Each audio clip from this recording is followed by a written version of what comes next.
Donc on va voir la technique d'empreinte d'identité de jetons qu'on appelle token impersonation. Ok?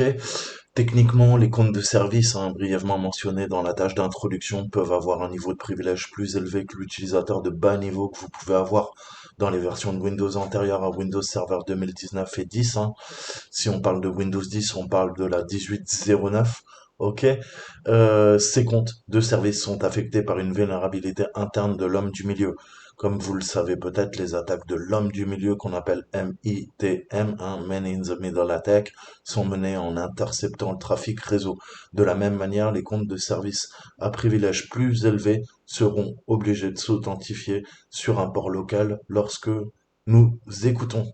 Une fois que le compte de service tente de s'authentifier, cette demande est modifiée pour négocier un jeton de sécurité pour le compte NT Authority System, à savoir administrateur. Le jeton de sécurité obtenu peut être utilisé par l'utilisateur que nous avons dans un processus appelé usurpation d'identité. Ok? Donc c'est le principe de l'impersonation. Ok? Et bien que cela ait conduit à plusieurs exploits, les droits d'usurpation d'identité n'étaient pas à la base une vulnérabilité. Mais on peut détourner, encore une fois, ces fonctionnalités. Ok? Donc dans les versions de Windows, après Windows Server 2019 et Windows 10, les droits d'empreinte d'identité étaient limités. Vous pouvez voir ci-dessous qu'un utilisateur régulier ne dispose pas du SE Impersonate Privilege. Ok? Et justement, c'est celui qu'on utilisait avant. Hein. Par contre, là, on voit qu'il est bien présent. Il est où? Il est où? Il est où? Voilà. SM Personal Privilege. OK? Usurpation d'un client après identification. OK? Enfin, on va impersoner, on va prendre l'identité de. Donc, il y a eu des correctifs qui ont été ajoutés en effectuant des recherches supplémentaires sur les vulnérabilités de d'usurpation d'identité de jetons, vous verrez qu'un certain nombre d'exploits différents existent. Je vous en ai déjà parlé, mais ils portent des noms tels que Hot Potato, Rotten Potatoes, Lonely Potato, Juicy Potato. Donc la patate chaude, la patate pourrie, la patate solitaire seule, et la patate juteuse. Ok? Vous serez en mesure de décider quelle pomme de terre vous voulez utiliser et laquelle convient le mieux à vos besoins en fonction de la version du système cible. Alors que certains de ces exploits s'exécuteront sur le système cible, d'autres peuvent vous obliger à configurer un faux serveur sur le même réseau. Ok? Donc le premier de ces exploits de pommes de terre, c'était la Hot Potato. Et ça pourra nous aider à mieux comprendre l'idée fondamentale derrière tous ces exploits. Donc ça se fait en 4 étapes. Ok? 4 étapes, on va essayer de comprendre ça. La première étape, c'est le système cible qui utilise le protocole Web Proxy Auto Discovery qu'on appelle le WPAD pour localiser son serveur de mise à jour. OK? Request via l'adresse IP. On a le service cible, hein, on a l'attaque Hot Potato, et on voit que c'est du four-way check. Enfin, four-way, c'est pas une communication réseau, mais c'est une attaque. OK? En 4 voies. Deuxième partie, la requête est interceptée par l'exploit, ok, qui envoie une réponse redirigeant le système cible vers un port sur le local host, ok, on est sur le 127.0.0.0.1 ou le 0.0.0.0, c'est pareil. Étape 3, on a quoi? Le système cible demandera un fichier de configuration proxy, c'est le fameux fichier wpad.dat, ok. Et étape 4, on a un fichier wpad.dat malveillant qui est envoyé à la cible. Ok, donc ça permet de faire cette attaque que vous avez sous les yeux et on va aller requérir directement sur la machine. Ensuite, patate chaude. Là, c'est encore 4 étapes. Ok, donc la patate chaude. Première étape, on a quoi? On a le système cible qui tente de se connecter au proxy, maintenant défini par l'utilisateur WPAD date malveillant envoyé à l'étape précédente. Ok, donc c'est la 5e étape, mais c'est la première étape de la patate chaude. Ok, donc faut bien comprendre ça. On prépare le terrain avec quoi? Avec une patate chaude, haute potato. Ok, et après on continue avec 4 autres étapes. Donc là, on a vu les 4 préliminaires. vous voyez bien qu'en théorie, en fait, hein, il y a, euh, comment dire, 8 étapes, ok? Donc les 4 autres. Une fois qu'on a préparé le terrain, on continue notre attaque. Le système cible tente de se connecter au proxy, comme je vous le disais, hein. Ensuite, étape 6, donc deuxième étape, au niveau de l'exploitation, cette fois-ci, ah bah, on va justement, l'exploit demandera au système cible d'effectuer une authentification NTLM. Hein. Vous connaissez ce protocole qui est utilisé à ne pas confondre hein, avec les H NTLM, ok? On parle de LM en fait. Hein. Et je vous ai toujours dit, ne confondez pas le protocole de négociation NTLM avec le système de hash de chiffrement NTLM qui est utilisé dans Windows. Ok, les deux portent le même nom, mais il n'y a rien à voir en fait. Ok, deux choses bien distinctes. Hein. On a tendance à les confondre. Ensuite, étape 7, le système cible envoie une négociation NTLM. Ok, puisqu'il faut une authentification NTLM, il nous faut une négociation NTLM. Et enfin, la poignée de main reçue est transmise au service SMB, hein, donc serveur MediaBlock, avec une demande de création d'un processus. Ce processus aura le niveau de privilège du serveur ciblé, qui sera généralement NT Authority System. Ok? Donc, voilà l'étape. Update request, hein, on a le principe authentication challenge, hein, un challenge d'authentification, hein, c'est ce principe cryptographique qui est utilisé. Et enfin, on récupère le NTLM handshake. Et à partir de ce NTLM handshake, hein, on va pouvoir contacter quoi? Le SMB, le serveur SMB, hein, qui permet de partager, vous le savez, des périphériques, des lecteurs réseau, des imprimantes, des scanners, ce que vous voulez en fait. Hein. Donc toutes les demandes sont envoyées et reçues dans le système cible, hein, c'est le target system, et malheureusement, ou heureusement, Microsoft a publié une mise à jour hein, qui date de 2016, hein, c'est le MS 16075, pour atténuer cet exploit. Et Hot Potato a été suivi de Rotten Potato. Rotten Potato utilise une approche similaire, mais on va se servir du RPC. Les fameux appels RPC hein, qui nous permettent également de faire communiquer des périphériques sur le réseau, ni plus ni moins. Donc la version Potato hein, que vous pouvez utiliser varie en fonction de la version du système cible, du niveau de correctif et de la limitation de la connexion réseau. Bien que le Hot Potato fonctionne dans le système cible, d'autres versions peuvent nécessiter un accès via des ports spécifiques. Ok, donc voilà hein, pour la théorie. On verra ça en détail. Euh, J'irai récupérer une image de Windows Server ou de Windows 10 non patché et on s'entraînera à faire ces différents types d'attaques. Ok? Mais on le verra pas aujourd'hui. Voilà, mais ça va prendre en compte. Ok? Sur des vieux systèmes, ça fonctionne parfaitement. Ok? Voilà. Et bah, les derniers trucs hein, qu'il faut penser, hein, après tout ce qu'on a vu, c'est comment gagner rapidement en fait un accès, hein, un foothold sur la machine. Hein, donc on peut avoir parfois des erreurs de configuration qui peuvent vous permettre d'obtenir un accès utilisateur privilégié plus élevé, hein, dans certains cas même un accès administrateur. Ok? Donc tout ça, c'est l'art du pivotement latéral et vertical, hein, ce qu'on appelle bah, le lateral movement et la privesc, hein, privilege of escalation ou escalade, je sais plus comment on dit en anglais. Donc, il sera toujours utile hein, que vous considériez qu'ils appartiennent davantage au domaine des événements de la FCE hein, plutôt qu'au scénario que vous rencontrerez lors d'engagements réels de tests d'intrusion. Ok, typiquement, c'est plus dans les CTF en fait hein, qu'on va voir ça, mais c'est toujours bon à connaître. Hein. Cependant, si aucune des méthodes mentionnées précédemment ne fonctionne, vous pouvez toujours revenir à ces bases. Quelles sont ces bases? C'est les tâches planifiées. Ce sont les tâches planifiées. Hein.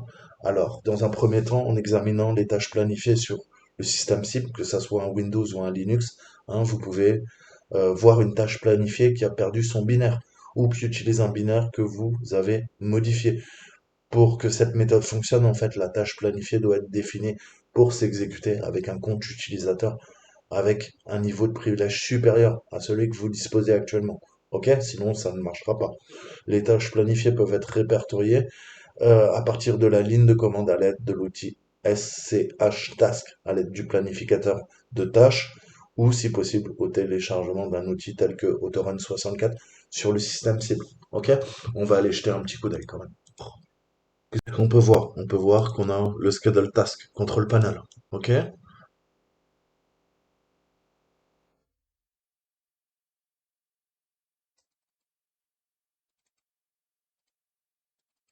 Donc là-dedans, qu'est-ce que vous pouvez faire techniquement? Vous pouvez ajouter des tâches planifiées.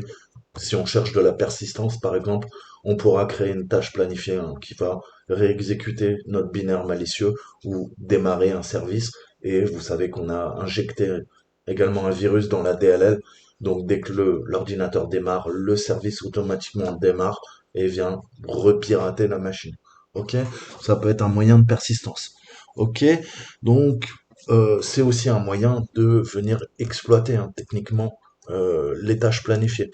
Donc vous tapez schedule, hein, vous avez le contrôle panel là, d'accord. Donc ça, je vous l'ai montré.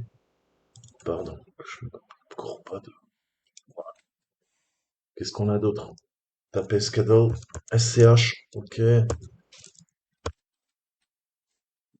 On a le task schedule là, ok. C'est pas un peu pareil, hein. Donc là, vous avez toutes les tâches actives présentes sur votre système. Et après, bah, il y en a certaines qui sont. Vous verrez que vos applications font des tâches planifiées et certaines applications même vous espionnent via la télémétrie, ok, et envoient des données sur un serveur et vous savez pas trop ce qu'ils récupèrent de vous, ok. Nvidia par exemple fait ça, ok, mais il y en a d'autres qui se sont fait prendre la main dans le sac. On peut citer Asus, on peut citer Lenovo, bref, certains fabricants de PC peu scrupuleux qui vont venir ajouter des tâches planifiées pour faire de l'espionnage. Bon, pas de l'espionnage, pardon, pour mieux vous connaître. Ok? On va le dire comme ça. Donc les tâches planifiées, ça se passe là-dedans, mais nous, on va voir ça en ligne de commande. C'est quand même plus intéressant. Et surtout, bah, si jamais vous avez que de la ligne de commande, eh ben, ça vous permettra de faire le nécessaire. Ok? Donc SCH comme schedule, qui veut dire planification. To schedule, c'est planifier en anglais. Et là, on voit toutes les tâches qui sont présentes. Encore une fois, si jamais vous voyez que vous avez une tâche sur votre ordinateur, votre Windows, qui est bizarre, alors il faut une certaine connaissance, parce qu'il y a des tâches légitimes qui sont là pour maintenir votre système d'exploitation à jour ou lancer des défragmentations ou le trim sur vos SSD pour maintenir un niveau de performance adéquat. Par contre, il y a des tâches tout à fait qui peuvent être utilisées pour vous espionner. Ok? Donc, bah, si vous voyez des trucs bizarres, n'hésitez pas à les supprimer, tout simplement. Ok? Mais vous voyez qu'il y a des vérifications faites sur BitLocker, le système de chiffrement via l'AES, le Bluetooth. Certains sont légitimes. Allez voir quelles sont les tâches planifiées natives et celles qui ont été ajoutées par les programmes que vous avez installés au fur et à mesure. Ok? Et qu'est-ce qu'on peut faire? Alors, je sais pas s'il l'a installé, c'est ça le truc. Est-ce qu'on a l'auto-check? Sinon, on va venir le pousser vite fait. Ok, on a l'Autorun 64 qui est ici.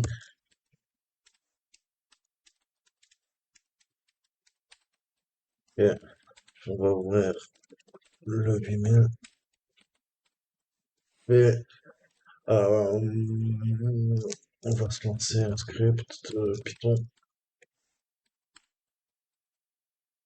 Et on va venir récupérer le fichier.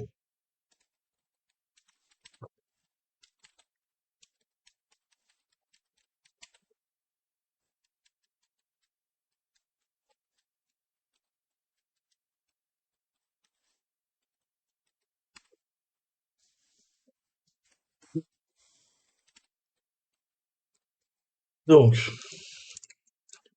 on va se le lancer.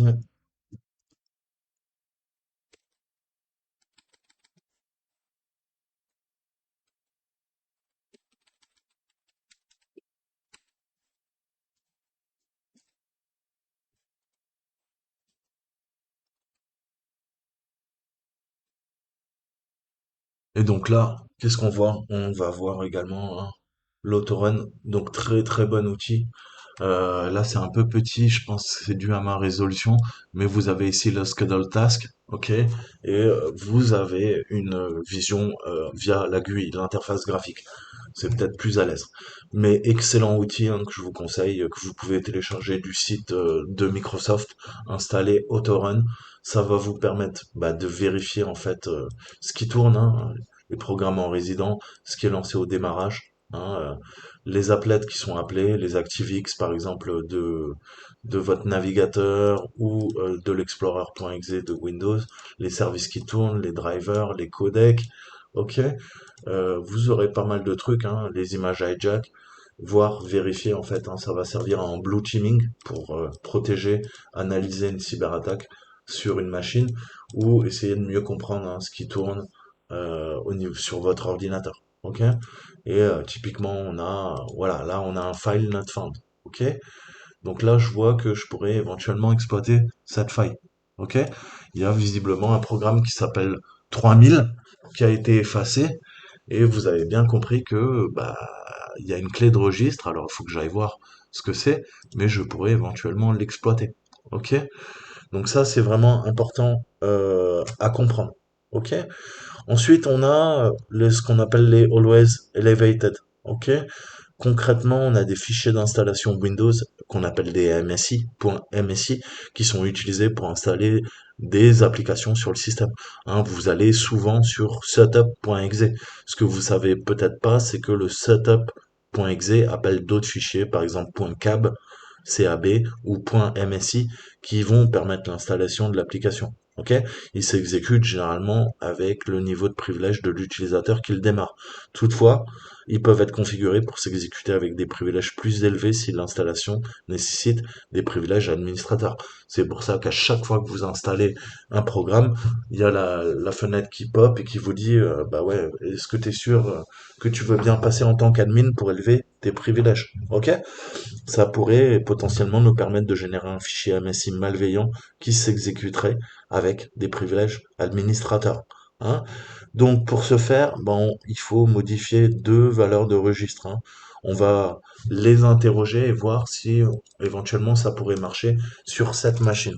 Donc reg, parce que je parle au registre, registry, ok, je fais une query, donc parce que je fais une requête, ok, et on va aller demander des clés de registre. Donc hashkey, hein, current user, ça c'est en majuscule, c'est utilisateur courant, et on va lui demander dans software, il y a quoi?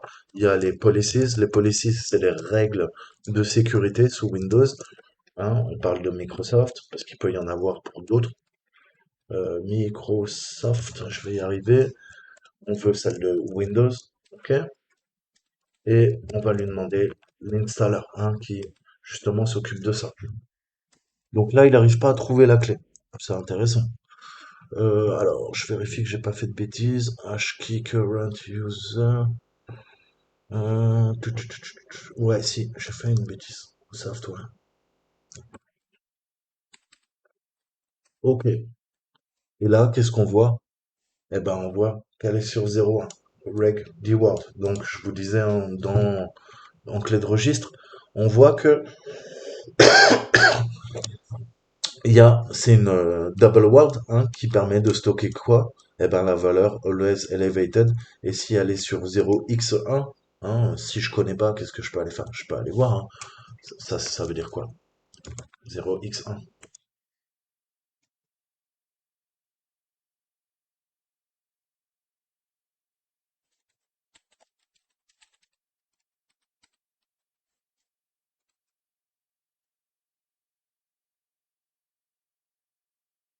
Ok? 0x1, ça veut dire 1, ok? 0x0, ça veut dire 0. Donc 0x1, ça veut dire quoi? Retirer ça, je vous ai dit en binaire, on fait ça, il reste ça, ok? Et 1, ça veut dire, hein, c'est simple, c'est un booléen, hein, c'est 0 ou 1, soit c'est actif, soit c'est inactif. Là, ça veut dire que le always install elevated policy est activé. On va pouvoir faire, alors je vous redirige vers ça, hein, ok? Je vous ai dit, allez tout le temps dans Actrix, ça vous explique tout, ok? Comment on peut abuser de ça, hein, techniquement. Donc je vais vous montrer un simple exemple.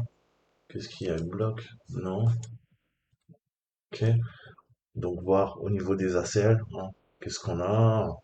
Comment ça fonctionne en fait, hein, techniquement. Donc là, il y a toutes les explications, hein, et comment vous allez pouvoir pousser ça. Ok? Donc ça, c'est pareil, hein. Honnêtement, vous devriez connaître tout ça. Je vous ai dit que si vous devez tout apprendre là, vous en avez pour, je pense, quelques années de boulot. Hein?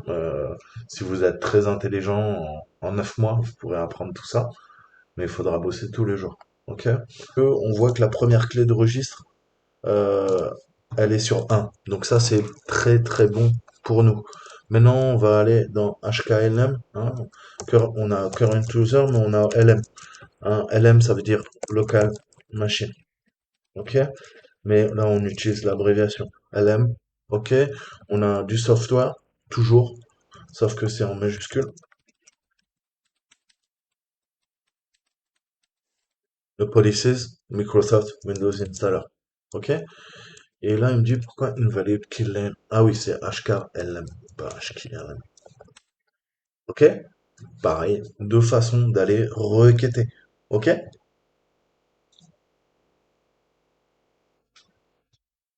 Et on voit qu'elle est également sur 1. Donc comment je peux faire? Eh ben, pareil, on va aller générer un payload.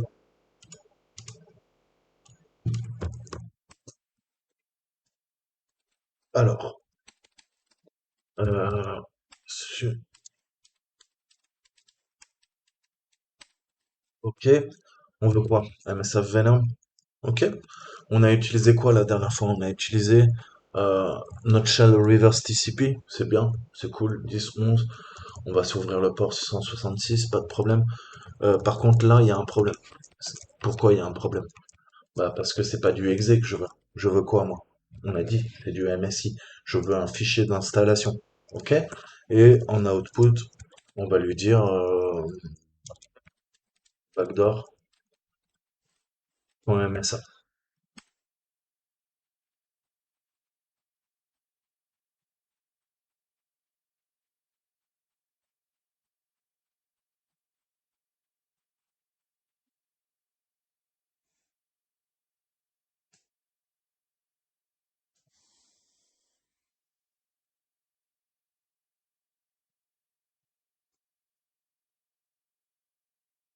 Ok. Donc il fait 16 mégas, un peu moins. LS slash backdoor. Ok. Euh, pardon, 156 kilooctets, je fatigue. Ah oui, c'est les bytes, c'est pas des kilobytes. Autant pour moi. Donc vous voyez, c'est assez petit, mais ça va faire le taf. Ok? Et encore une fois, si on fait un file, hein, on peut aller voir.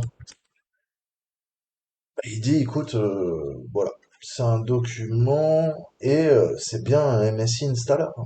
Et là, c'est pareil. Ok, c'est quoi ça?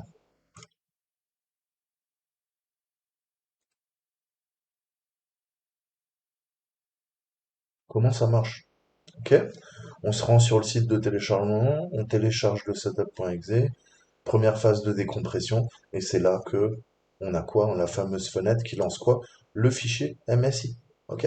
Vous connaissez tous cette fenêtre, hein, c'est utilisé, c'est universel, c'est utilisé, et ça permet, voilà, le fameux user account qui kick in, hein, qui apparaît, qui pop, et qui vous dit, hey Coco, tu veux faire l'installation d'un fichier exe ou MSI là? Moi j'ai besoin de droits admin. Est-ce que tu es sûr? Oui, non. Le problème c'est que vous allez faire oui, et à partir de là, bah, vous allez être piraté. Ok? Donc attention, hein. Par exemple des jeux Warez, hein, vous téléchargez des jeux de façon illégale, attention.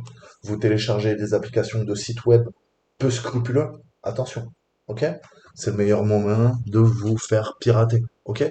Vous voyez la facilité déconcertante pour créer un fichier malicieux quand on sait faire. Ok? Il n'y a rien de bien compliqué. Ok? Donc maintenant on va voir bah, comment on peut exploiter ça. Donc là ça c'est cool. On a notre shell inversé, hein, notre reverse shell. On va exécuter le module Metasploit Handler, ok, mais encore une fois, hein, je vous répète, je pourrais, on va pas s'emmerder, je vais vous montrer. Je pourrais quoi? Je pourrais ouvrir le 666 parce qu'on est des petits diablotins et je pourrais faire un Net4 LMVP sur le 666. Ok. Vous allez voir on a même pas besoin, euh, ok, de MSF Venom. Ok. Donc, on va voir si ça fonctionne. J'ai pas envie de vous dire de bêtises, mais en théorie, ça devrait marcher. Donc, on va transférer le fichier qu'on a créé, hein, on va exécuter le programme d'installation et en principe, si tout se passe bien, on devrait quoi? On devrait pouvoir récupérer la main sur le système. Non. Ok, autant pour moi. Donc, on va utiliser Metasploit. MSF console. Donc, on va utiliser Metasploit. Si ça marche pas avec le Net4, faut pas se laisser abattre dans la vie.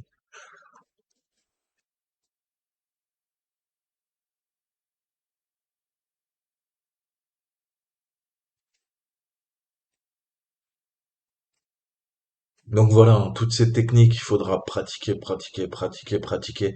Commencez avec un Windows Server, un Windows 10, prenez une version, un ISO, ok? Faites-vous une VM, désactivez le pare-feu, désactivez, ouvrez tous les ports SMB, NetBIOS et tout ça pour à élargir au maximum la surface d'attaque. Et après, entraînez-vous, entraînez-vous. Je vous ai donné plein de PDF, ok?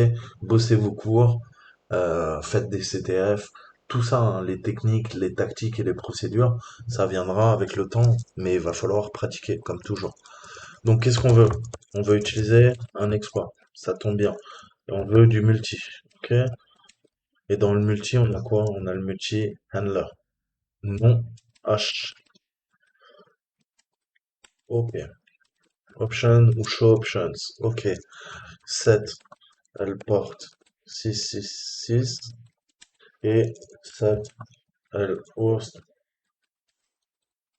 10, 11, 26, 90. Pardon? On peut pas faire double commande. Ok, bon, bah, elle porte, let, elle host. Vous emmerdez pas à taper l'adresse IP, moi aussi je fais l'erreur. Qu'est-ce que je veux? Techniquement, je veux l'adresse IP de mon tunneling, ok? Mon interface, vous voyez, il la trouve tout de suite. Tune 0, c'est beaucoup plus court que vous emmerder à faire ça. Mais même moi, j'ai des automatismes. À force de taper des adresses IP, on a envie de taper que des adresses IP et on oublie que quoi? Qu'on peut se servir de raccourcis dans Metasploit. Ok? Hein, en fonction des interfaces. Ok? Si je lui mets, je vous montre, si je lui mets lhost, quoi? ETH0, là je vais sortir du VPN. Ok? Il va me dire, écoute, ah ouais, toi t'es 192, 168, 115. Ok? Donc servez-vous de ces commandes, c'est bon à connaître. Ok? Et aussi la différence entre set, hein, là je définis qu'une fois la valeur pour le module. Si je fais un set all host ETH0, qu'est-ce qui va se passer? Eh ben tout simplement, chaque fois, tant que j'aurai pas quitté MSF, console, ok, Metasploit, eh ben ça sera toujours la variable hello sera tout le temps définie sur 10, 11, 26, 90. J'aurai pas besoin de la retaper. Donc ça peut être très très utile, surtout quand on fait une cyberattaque. Ok, on n'a pas envie de taper à chaque module à nouveau le lhost ou le lport. Ok, on le définit une fois. Ça c'est une variable globale. G, ça veut dire global. Ok. Donc ça c'est fait.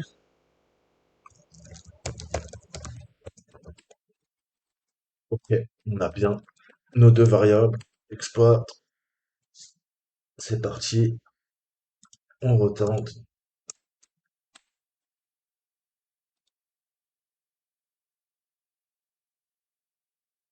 Lui non plus n'y arrive pas.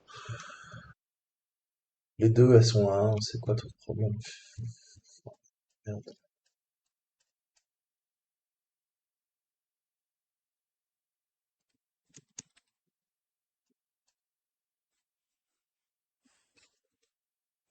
Ouais.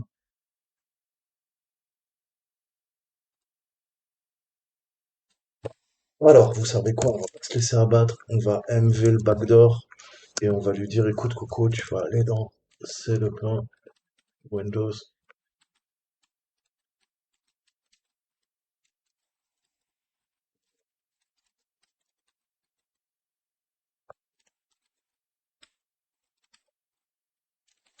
Je vais aller checker vite fait.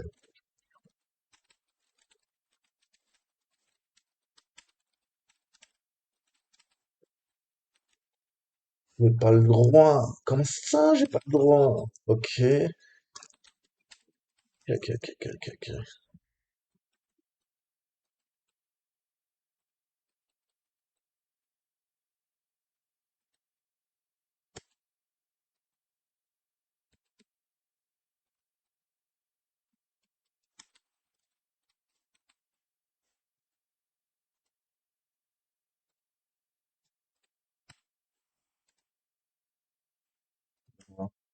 Il y a un bug quelque part. Parce que les deux clés sont à 1, ça devrait passer, on devrait récupérer la main. Je sais pas ce qu'ils nous ont fait encore. Il était un peu buggé, hein, ce cours, au niveau des machines. Mais voilà, commande à connaître, ça peut être super utile. Ok. Euh, voilà, voilà, voilà, quoi, hein. Qu'est-ce que je peux vous dire d'autre? Là, ça marche pas. Je sais pas pourquoi. Euh,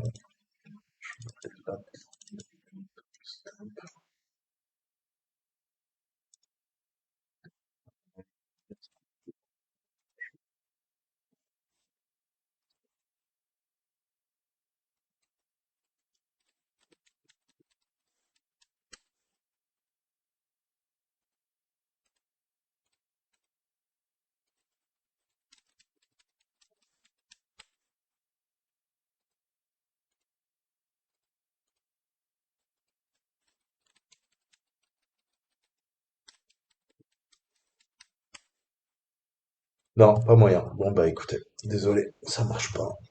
Euh, mais bon, en théorie, ça aurait dû marcher. Ensuite, les mots de passe. Les mots de passe, on a vu qu'eux, bah, on peut rechercher les fichiers de configuration qui ont été générés par l'utilisateur qui va contenir les mots de passe en clair et ça peut être extrêmement gratifiant.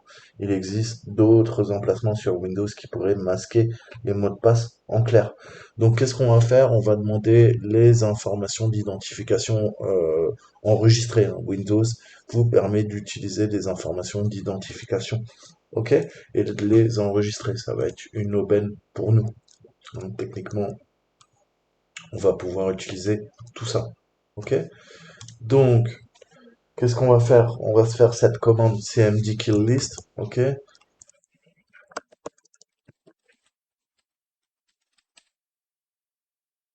Et là, on voit que il nous dit mot de passe actuellement enregistré, la cible, le type, ok?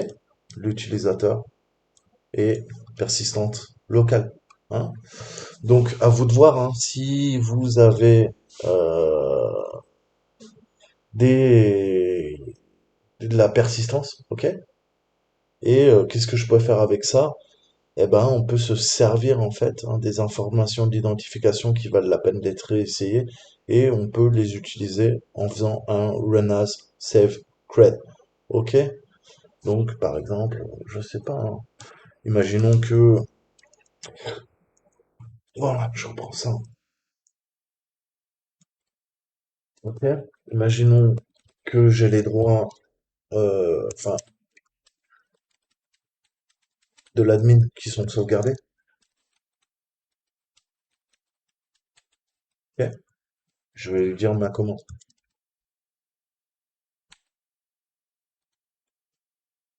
Ok. Là, il nous dit SafeCred not compatible. Bah, c'est normal parce qu'il n'existe pas l'admin en fait. Ok. Run as, no profile.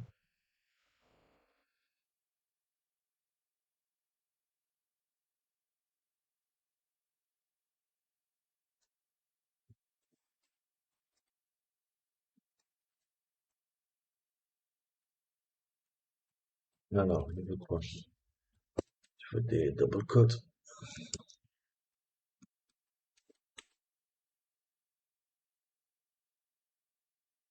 Hmm.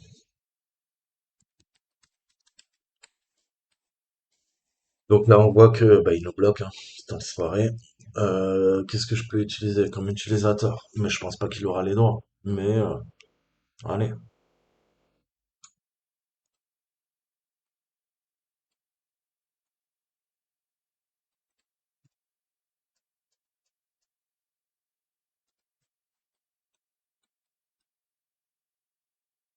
on va tester avec user.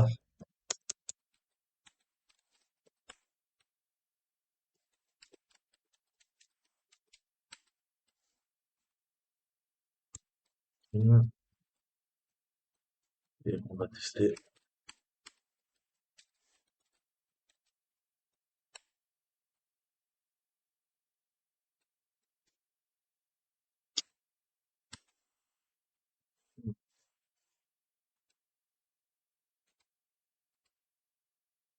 Bon, vous voyez un peu la logique, quoi.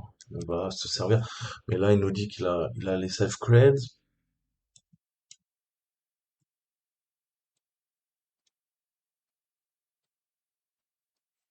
C'est bizarre. Donc voilà, hein, si je dois résumer, là encore une fois, ça marche pas. Je sais pas pourquoi ils nous ont pas fait le nécessaire pour que on puisse pratiquer. Ouais, je suis un peu déçu de cette salle, hein. S'il y a des bonnes infos, mais les machines, elles sont un peu pétées, quoi. On peut pas tester ce qu'on veut vous apprendre. Donc je trouve ça un peu dommage. Mais la logique, je vais faire quoi? Je vais faire un renaz. Il y a quoi? SafeCred. Ok. Typiquement, il y aura quoi? Il y aura bah, un admin. Ok. Je vais voler, par exemple, bah, le compte de l'admin, hein, vu que j'ai pas besoin de taper le mot de passe, il est enregistré en mémoire. Et je vais lui faire, je sais pas, vas-y, exécute, hein, mon reverse shell. Enfin, exact. C'est un exemple trivial, hein, mais vous comprenez bien. Ensuite, qu'est-ce qu'on peut faire? On peut aller taper dans des clés de registre qui vont potentiellement contenir quoi? Eh ben, des mots de passe. HKLM, local machine, F, de quoi chercher le mot password, T, hein, et au niveau de la clé de registre, c'est une règle SZ.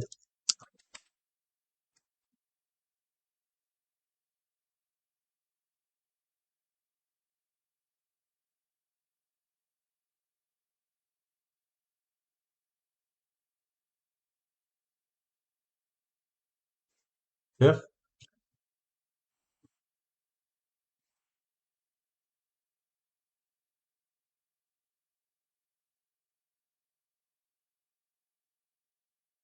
259. Après, bah, à vous de récupérer tout simplement la valeur.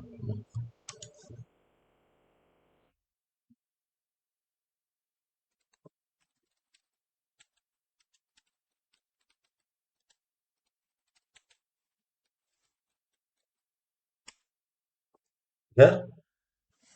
Ainsi de suite. Trouver les bonnes, ok? Les bonnes qui sont intéressantes et qui pourront vous permettre d'exploiter éventuellement quelque chose, ok?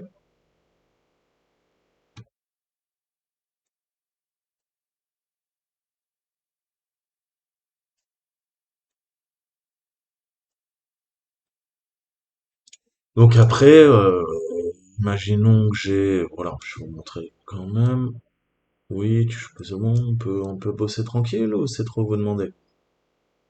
Ok, je prends ça, je copie, je vais aller dans l'éditeur de registre, règle, registre editor, ok. Là, je vais lui passer le chemin, ok. Je vais faire bien sûr, le contrôle ne marche pas.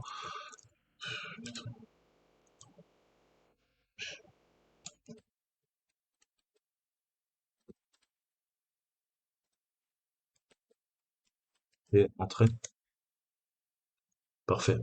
J'arrive sur la clé, et là, bah, peut-être vous pourrez voir hein, sa valeur, ok? Ou en tout cas, où c'est qu'elle est présente dans le registre. Donc ça, c'est pour les clés de registre, et on peut aussi aller taper naturellement dans quoi? Bah, je vous ai montré deux façons pour vérifier le Always Elevated. On peut faire quoi? On a fait un HKLM, hein, donc dans le local machine, et maintenant on va chercher dans le CU, dans le current user. Ok? Comme on a vu tout à l'heure, on a deux possibilités de faire les choses. Donc, avant, je demandais sur la machine locale, l'ensemble de la machine locale, c'est-à-dire le serveur, le poste client, peu importe. Là, je demande pour le current user. Moi, je suis quoi? Je m'appelle user. OK?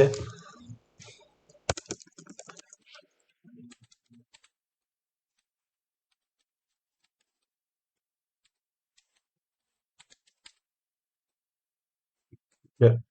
Là, on voit pour, voilà. Et on voit que son mot de passe a été sauvegardé. C'est le password 3, 2, 1. OK? Et on a également les fichiers sans assistance, hein, ce qu'on appelle du XML, qui aide les administrateurs système à configurer les systèmes Windows. Ils doivent être supprimés une fois la configuration terminée. Mais parfois, ils peuvent être oubliés sur le système. Hein.